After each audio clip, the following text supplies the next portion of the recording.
Bago tayo magpatuloy, huwag kalimutang mag-subscribe sa aking channel.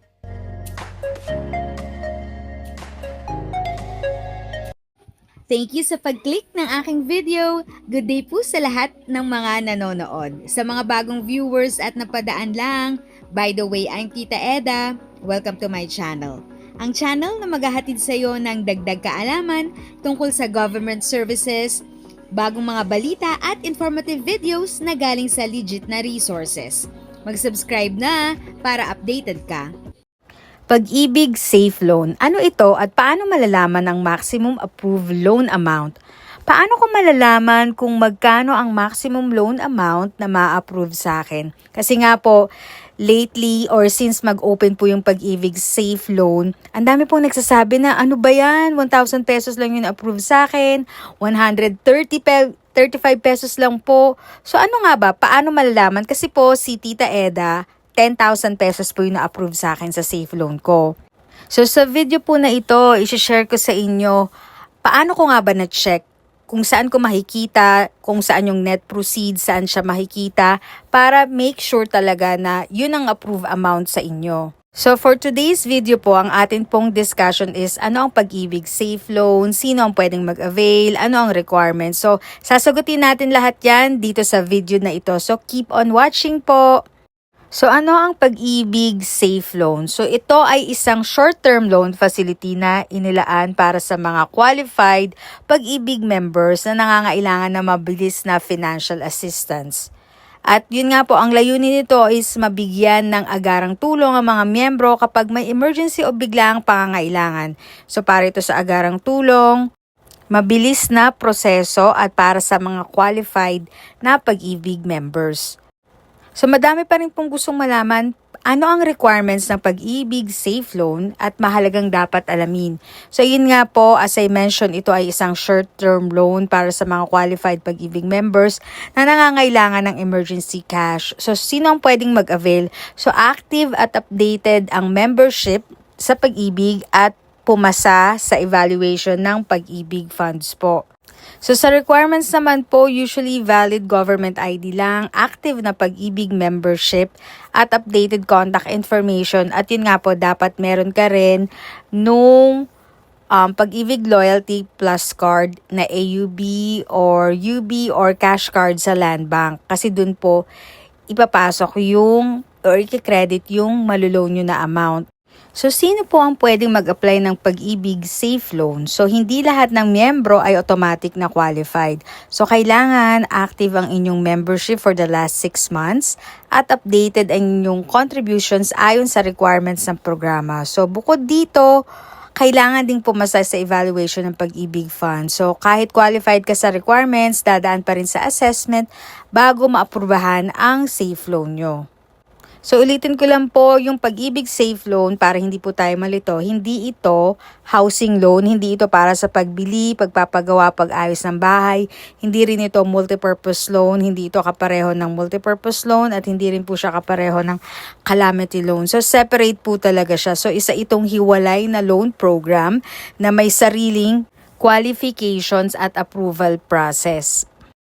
If sa tingin nyo ay qualified na kayo mag-apply ng Pag-ibig Safe Loan, so ano naman ang mga requirements? So ito mga kailangan mo sa valid government ID, active na Pag-ibig membership, updated contribution, mobile number, email address, at bank account like cash card o yung Pag-ibig Loyalty card na AUB o UB, kasi dun po papasok ang inyong loan proceeds.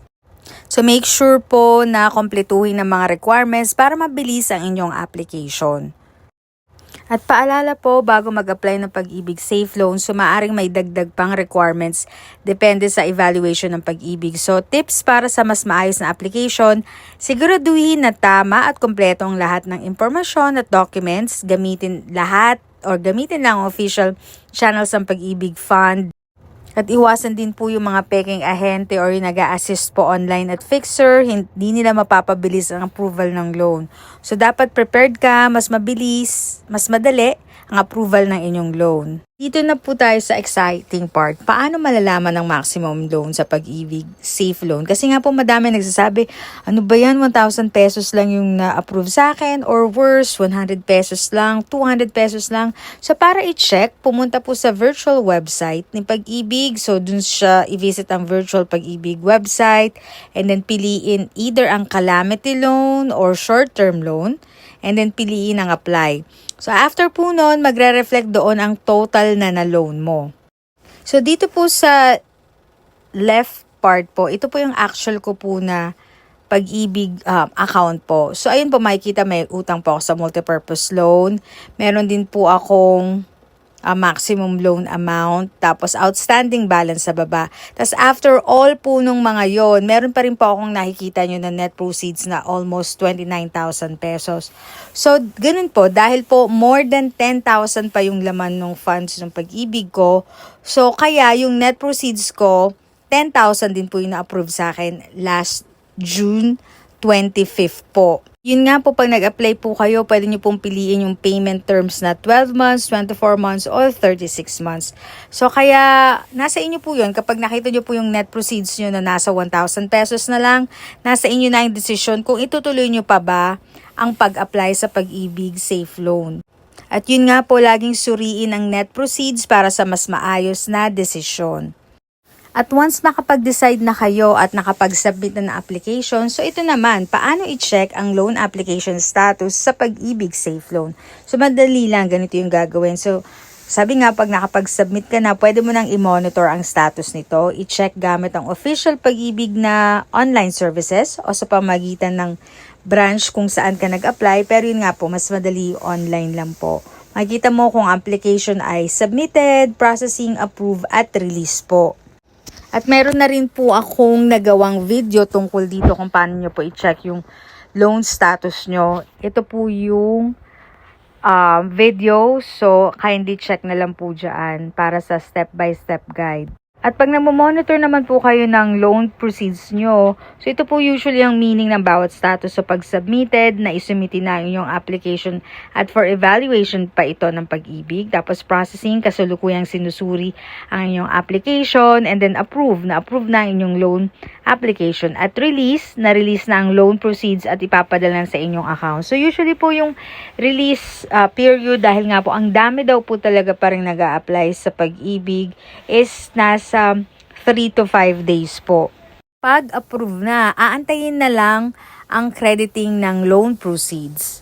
Nga po ang tips bago mag-apply ng Pag-ibig Safe Loan. So make sure siguraduhin handa ka, updated ang contributions mo, siguraduhin updated ang iyong Pag-ibig contributions, kompleto ang requirements, ihanda mo lahat ang kailangang dokumento, tama ang impormasyon, double check ang lahat ng detalye sa application, alamin ang maximum loan. Makikita lang ito sa virtual Pag-ibig website sa pamamagitan ng calamity or short-term loan application at tignan ng net proceeds. Ayan po, katulad po yun sa picture na yan. So, kompleto, tama at updated.